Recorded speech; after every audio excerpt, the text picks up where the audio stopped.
Fala, meu povo! Professora Tabita aqui chegando juntinho com você para iniciarmos mais uma aula de NBAZ. É isso aí.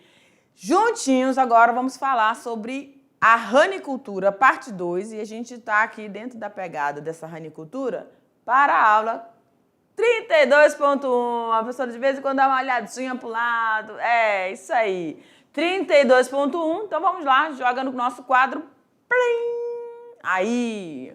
Ranicultura parte 2, a gente vai falar um pouquinho, né? Relembrar aí alguns aspectos das características dessas rãs, desses animais espetaculares, tanto a nível biológico, lógico, que eu não podia deixar de destacar isso, e também na criação, porque ela também pode ser comercializada, né? Nós vimos isso aí lá na unidade 1, creio eu.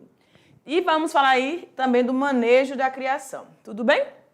Então aqui a gente está visualizando e eu não posso deixar de relembrá-los alguns aspectos, né, morfológicos destes animais. Então aqui a gente tem, é a mesma rãzinha, porém aí em níveis diferentes, né? O que a gente identifica aí nas rãs, gente, para separar aí, porque eles são da ordem Anura, né? Vocês lembram lá na biologia, onde a gente vai ter sapos, rãs e pererecas, lembram? Ok. Mas a gente está falando das rãs, então as rãs são aquelas que vão realizar saltos, né? Eles têm normalmente as patas traseiras, coxas bem volumosas, né? Para realizar esses saltos, mas eles não têm a habilidade das nossas pererecas lá de ficar escalando, tá? Eles não conseguem ter essa adaptação.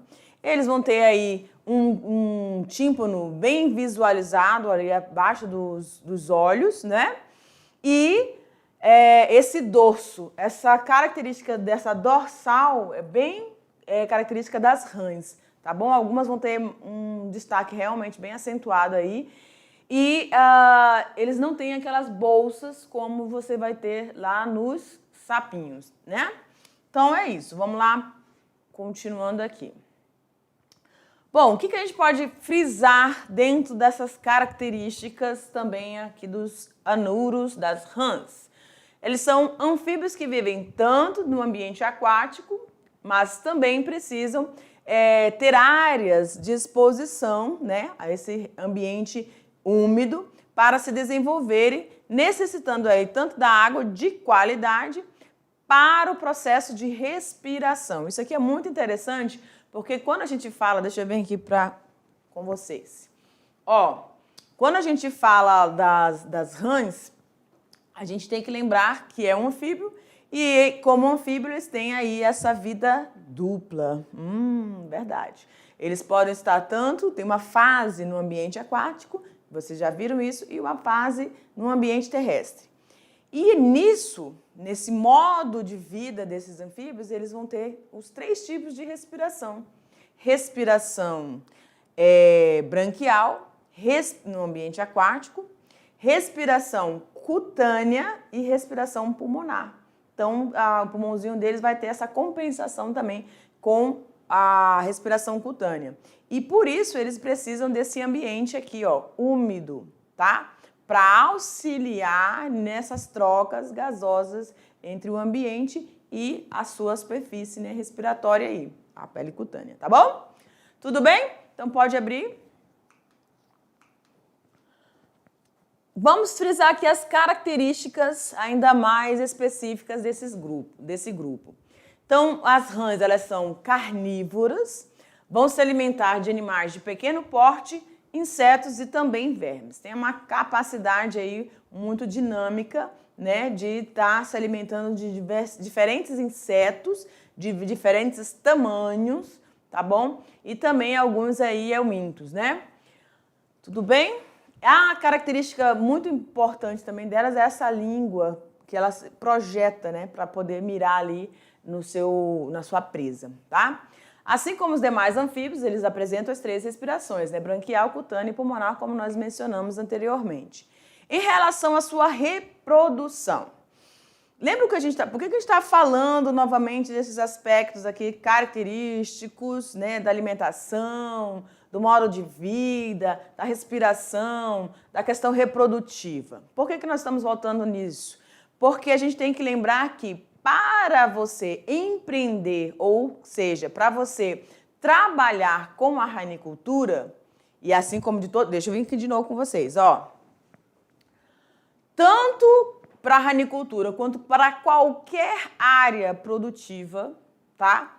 Você precisa, a gente sempre bate na tecla, você precisa ter o conhecimento fisiológico, né?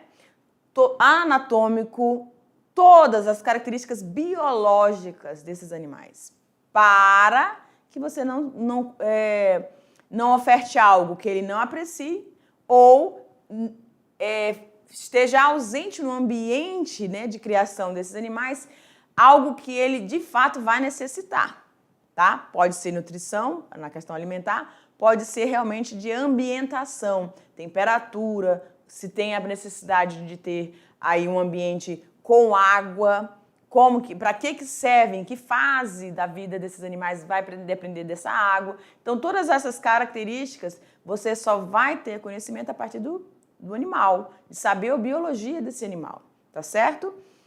E isso envolve tudo, né? Desde o nascimento deles, se eles vão apresentar aí uma metamorfose, que é o nosso caso, né, dos anfíbios, ou não, até eles chegarem ao, se for questão da carne, produção para carne, ao abate desses animais, tá certo?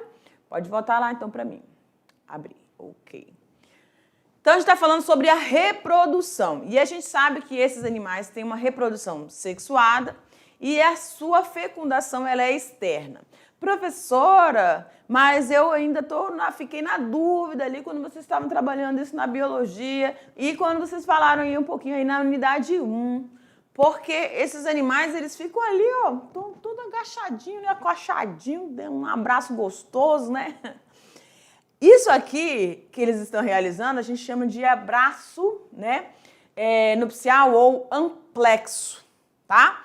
Então, a fêmea é essa que está abaixo, o macho está sobre. E aí, o que acontece com os anfíbios? Deixa eu vir para cá de novo, porque eu gosto de contar essa história, né? Que é bem legal. Eu sou apaixonada por anfíbio. Aí meu trabalho de monografia foi em cima dos anfíbios, então eu sou apaixonada. Quando eles estão no ambiente ali, na fase reprodutiva, o macho, né, ele vai começar a vocalizar. E aí, se você já andou aí perto de uma lagoa, um corpo hídrico à noite, você sabe, ou depois daquela chuva gostosa, você sabe que fica aquela cantoria, né?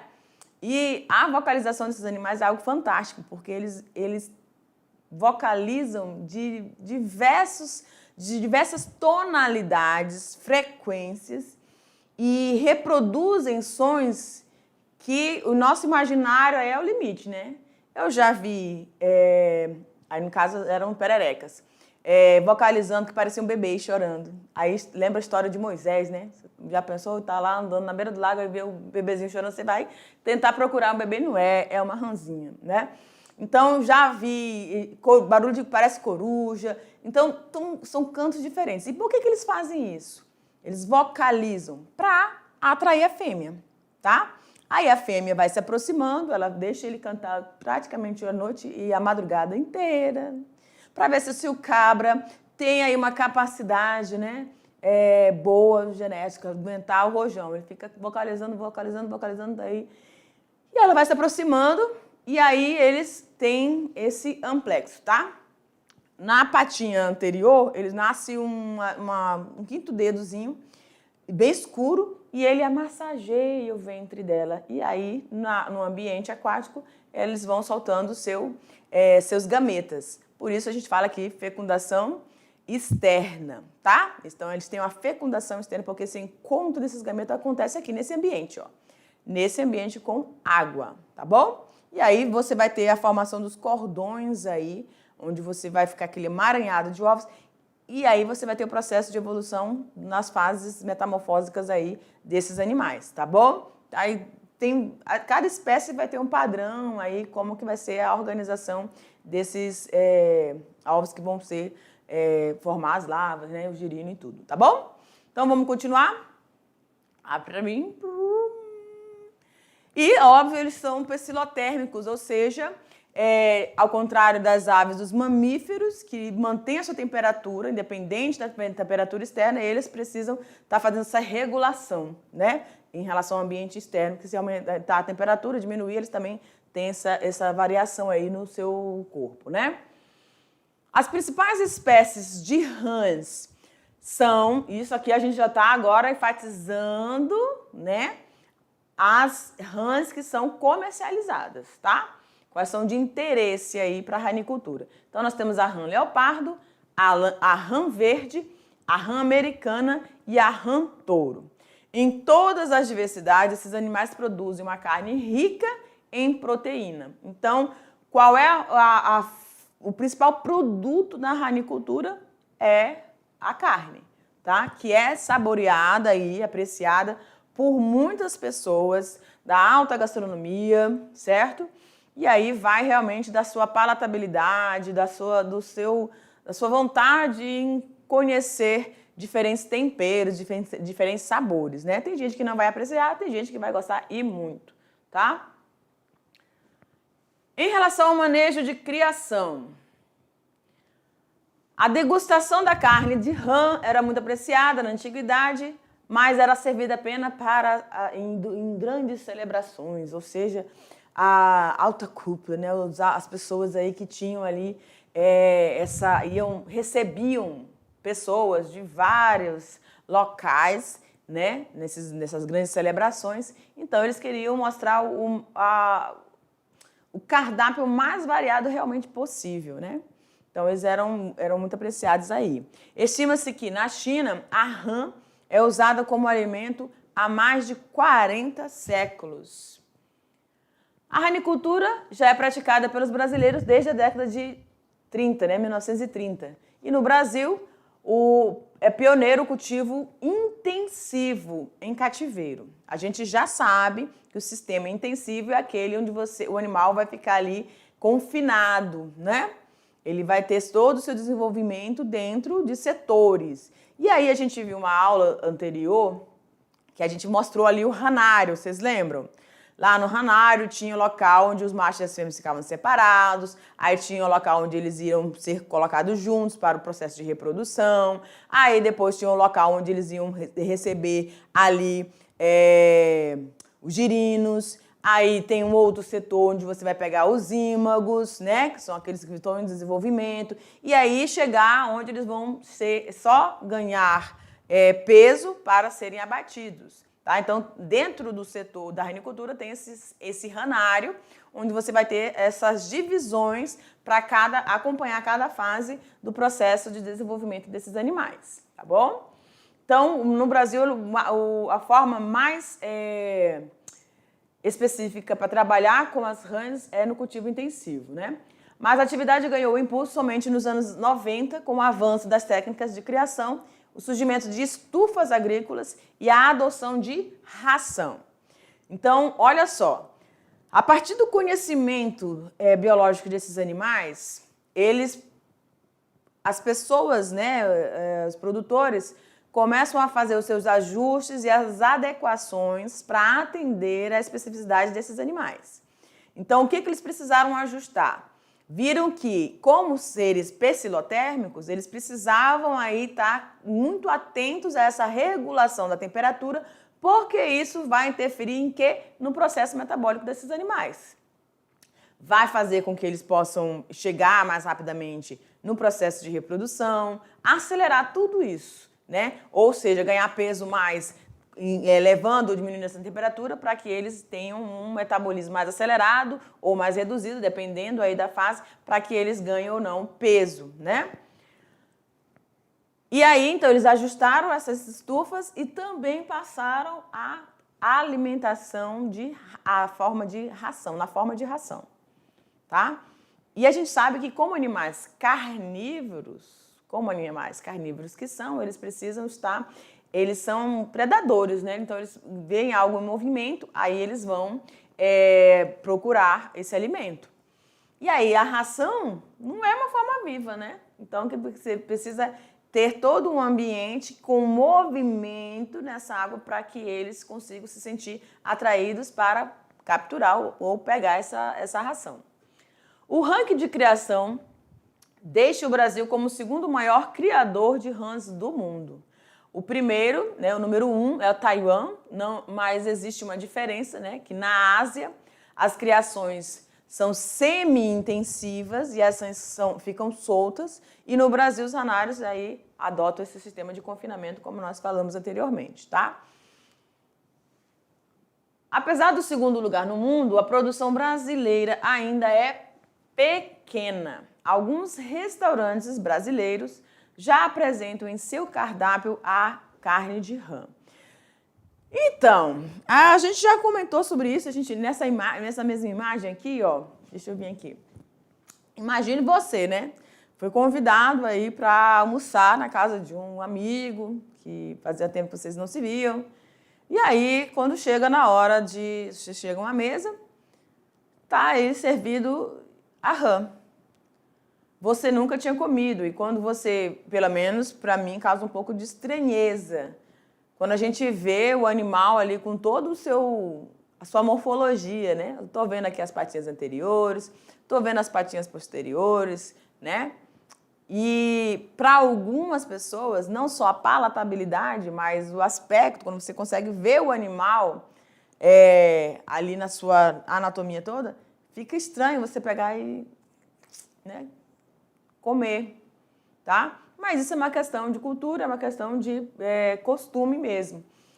Sabor, gente, para quem já comeu, diz que é maravilhoso. Eu nunca comi, mas se você já comeu, né, fica aí, fala pra gente como é que foi essa experiência.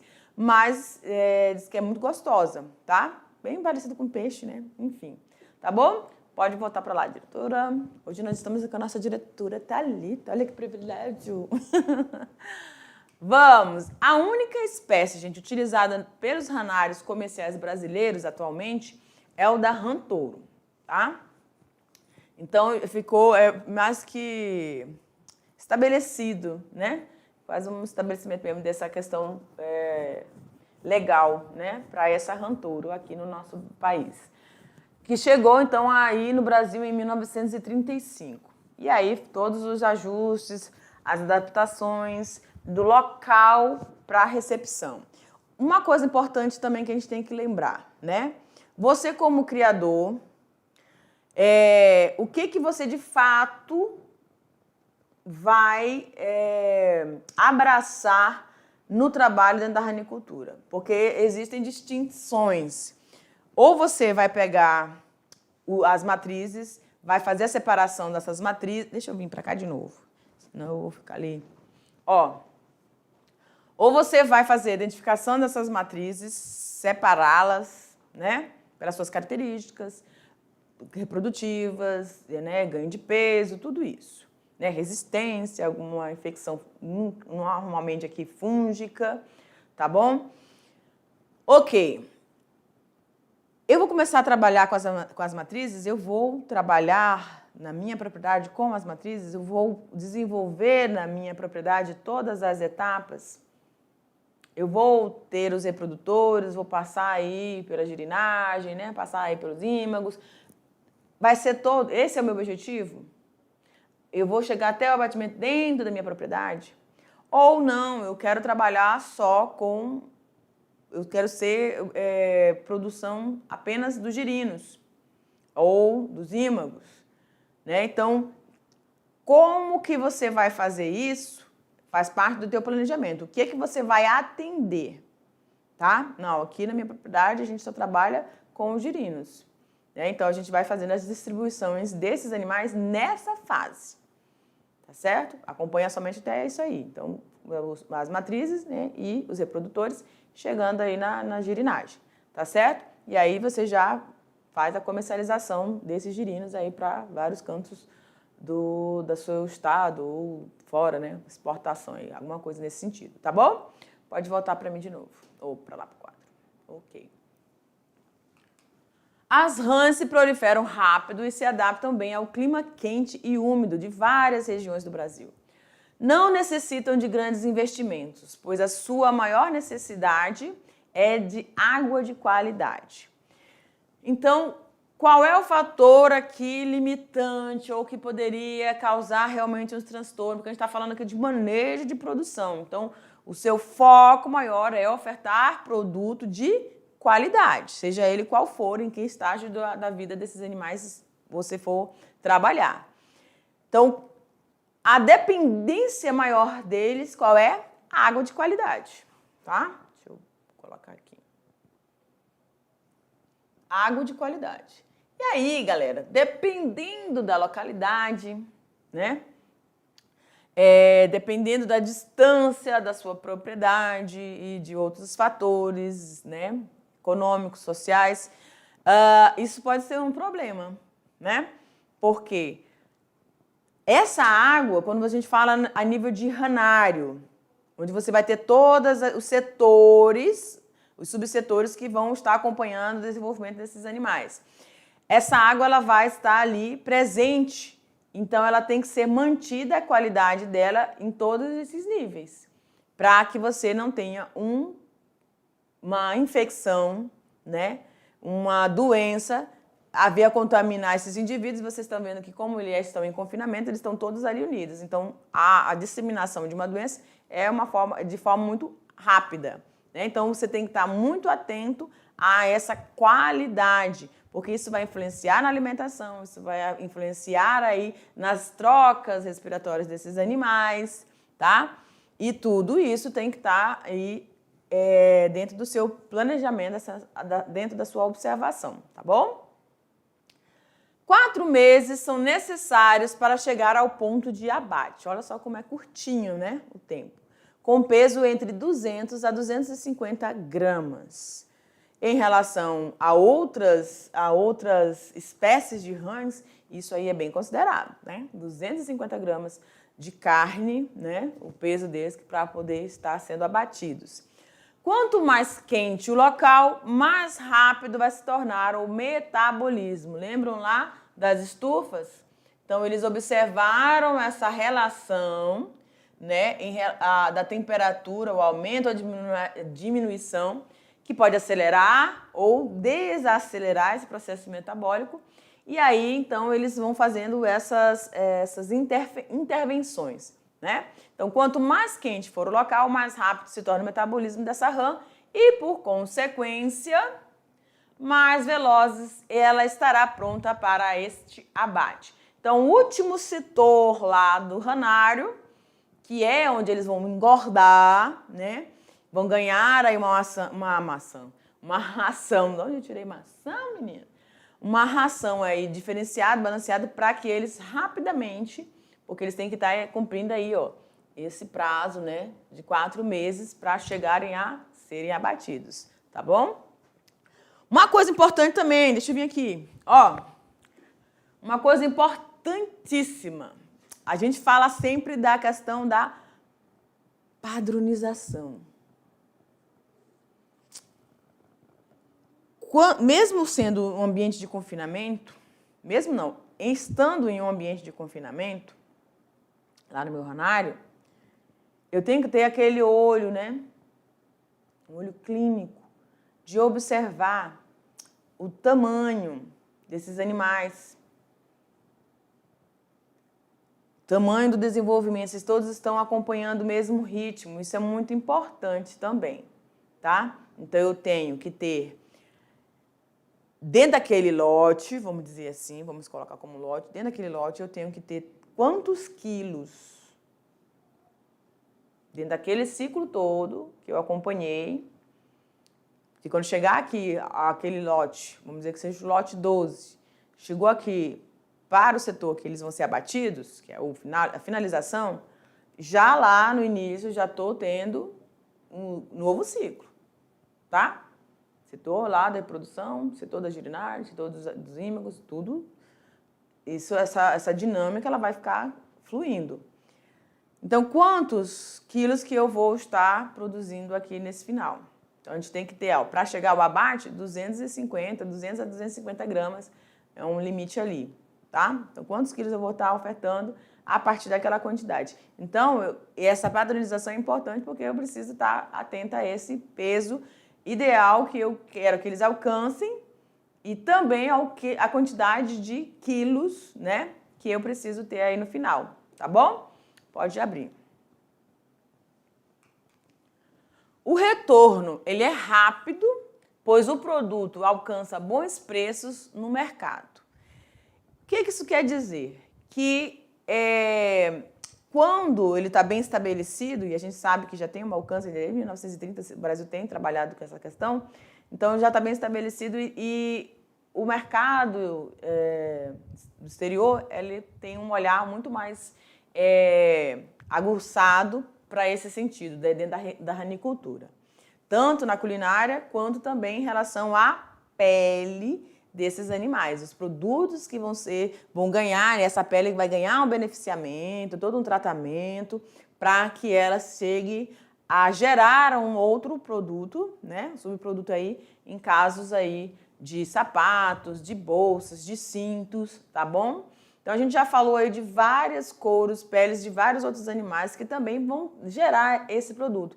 E aí tem, lógico, para todo tipo de pele tem um gosto específico, tá bom? Por exemplo, lá dos avestruzes, quando nós estamos falando dos avestruzes, aquela inserção da pena destaca aquele couro. Então, ela é inconfundível, né? É inconfundível a texturização aí da pele do avestruz em relação a de uma serpente, a de um jacaré e também aqui das nossas rãs, tá bom? Lógico que elas vão ganhar aí um tingimento, tem toda uma característica, né? Então, a pele é muito procurada no mercado internacional e serve para a fabricação de bijuterias, bolsas, sapatos e cintos. O criador ainda pode obter lucros, então presta atenção. A gente está falando ali desse manejo de produção, tá? As características desses animais. Falamos o que eles precisam ter, o ponto de atenção em relação à qualidade da água, em relação à temperatura, em relação a essa ração, essa alimentação diferenciada desses animais. Precisa estar bem atento para que eles ganhem peso nesse curto prazo de tempo que eles têm no seu desenvolvimento, dentro do sistema intensivo, que é o mais reconhecido aqui e implantado no Brasil, tá bom? E aí a gente chega aqui nessa parte falando do que eles podem gerar. Então a gente está falando da pele e agora a gente está falando aqui também que você pode ter o lucro a partir de quem? Dos girinos, tá? E também dos ímagos, que são essas formas jovens. Então aqui a gente, na foto imagem superior, você tem o girino, tá? E já no início, já a formação ali ainda tem essa grande cauda, né? E aí dos ímagos, já com as patinhas, mas a caudinha ainda está sendo absorvida, né? O organismo vai absorvendo essa cauda, ela vai sumir, né? De acordo com o desenvolvimento e a maturidade desses animais, tá bom? Então você pode lucrar tanto com a pele, quanto na forma de girino e na forma de ímagos. Os sanários com estrutura em boa conservação e com manejo correto têm a capacidade aí de 1 quilo de rã viva por mês para cada metro quadrado de área construída. Então, é muita coisa, né? Só que dentro desse processo aqui, para você instalar esse ranário, algumas observações precisam ser feitas, né? A partir do que pode ser produzido, né? Ou que pode ser ofertado a partir desses animais. Então, a gente tem aqui, ó, criação mínima. Você precisa aí de 50 a 60 fêmeas para cada 30 machos, né? Então, um padrão menor de machos em relação à quantidade de fêmeas, tá bom? E você vai ter aí um retorno financeiro dentre aí 2 anos, né? A nível de reprodução, cada fêmea produz, em média, 5 mil ovos, tá? E aí você está pensando aí nessas, vamos dizer que você tem aí as 60 fêmeas, tá? Então, é muitos ovos aí que vão ser gerados e que precisam ser cuidados, né? A espécie comercial, no caso aqui, é a rã touro, que tem o nome científico Rana catesbiana, tá? Para implantar a ranicultura, o que eu preciso observar? Primeiro, eu preciso saber, né, visitar esses ranários, visitar esses produtores, como que eles têm realizado, quais foram os principais obstáculos, o seu início, né? Então, essa conversa é sempre muito importante e conhecer a área onde você vai ter esse empreendimento e saber se seria bem recebido, se o que você vai ofertar, seja carne, seja pele, seja eles no seu desenvolvimento como girino ou como ímago, se vai ser bem aceito. Você vai ter aí saída para essa sua comercialização, né? A disponibilidade dessa água de qualidade, de preferência de mina ou de poço, né? Então, eu preciso observar dentro da minha propriedade essa qualidade, se eu tenho ou não, ou se eu vou precisar aí também gastar aí um pouco com essa obtenção dessa água de qualidade, tá bom? E a manutenção dela, né? E outra coisa importantíssima que é a declividade do seu terreno, que para o ranário precisa de um declive de 1 a 3% e um baixo nível de ruídos. Quem era outra criação que a gente falou, que também não é muito interessante ter fontes de sonoros aí que possam estressar as nossas aves, né? Então, a gente precisa estar tendo dentro desse conhecimento fisiológico, né, biológico desses animais para atendê-los de acordo com as suas necessidades. E aí eu destaco novamente o que a gente vem falando sempre. Quando eu me comprometo a ter uma criação, agora é minha responsabilidade. É minha responsabilidade. Então, aqueles animais estão ali porque eu os trouxe até aquele local. Então, o que eu preciso? Fornecer a eles um local onde eles vão alcançar a sua maturidade para serem abatidos, né? No caso, eles precisam ter os seus parceiros sexuais, ter saúde, força e vigor para poder se alimentar, se reproduzir e ter esse fluxo, né, dos seus descendentes, também mantendo a sua quantidade, a sua qualidade, para que realmente eu tenha sucesso nesse meu empreendimento, tá? A gente sempre tem falado isso. É sua responsabilidade e procurar, né, a questão legal aí, a legislação para trabalhar. E a gente falou da questão dos jacarés, aqui os anfíbios também, né, que tem aí toda uma norma, né? Como a gente falou, a rana catesbiana, ela já está bem estabelecida, então ela pode ser utilizada no Brasil tranquilamente dentro da ranicultura, tá? Mas se a gente quiser inserir uma outra espécie, também tem que ter todo o conhecimento biológico, fisiológico, anatômico, tudo, tá? Como que essa que eu estou querendo inserir aqui na minha localidade, como que ela tem sido trabalhada, qual é o sistema que ela tem se encaixado melhor em relação ao clima, todos esses fatores aí são importantes, tá bom? Então, a gente vai finalizando aqui a nossa aula e aí a gente volta com a nossa revisão já com a atividade, porque aqui é rápido, tá bom? Beijo grande. Tchau, tchau.